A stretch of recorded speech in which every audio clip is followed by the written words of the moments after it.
భయం నా బయోడేటాలోనే లేదురా భోసడికే. బాలయ్య కొత్త కథ విన్నారా? సీనియర్ హీరోలు ఇప్పుడు స్వింగ్ మీద ఉన్నారు. వరుస హిట్స్ వాళ్ళను కృషి చేస్తున్నాయి. త్వరిత గతిన నిర్ణయాలు తీసుకుంటున్నారు. చకచక ప్రాజెక్టులు సెట్ చేసుకుంటున్నారు. నందమూరి బాలకృష్ణ కూడా ఇదే దారిలో వెళ్తున్నారు. ఆయన ప్రస్తుతం గోపిచంద్ మలినేనితో ఓ సినిమా చేస్తున్నారు. వీరసింహారెడ్డి తర్వాత వీరిద్దరి కాంబోలో వస్తున్న సినిమా కావడంతో అంచనాలు బాగానే ఉన్నాయి. నయనతార కథానాయిక, గ్యాంగ్ స్టార్ నేపథ్యంలో సాగే కథ అని తెలుస్తోంది. మరోవైపు బాలయ్య మరో కథని ఓకే చేశారని ఇన్సైడ్ వర్గాల టాక్.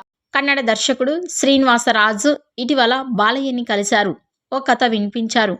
ఆ కథ బాలయ్యకు కూడా బాగా నచ్చింది. అయితే బాలయ్య తన నిర్ణయం ఇంకా చెప్పలేదని టాక్. గోపిచంద్ మలినేనితో పాటు సమాంతరంగా ఓ సినిమా చేసే ఆలోచనలో బాలకృష్ణ ఉన్నారని, అందుకే కొత్త కథలు వింటున్నారని తెలుస్తోంది. శ్రీనివాసరాజు ఆలోచనలు టేకింగ్ డిఫరెంట్గా ఉంటాయి.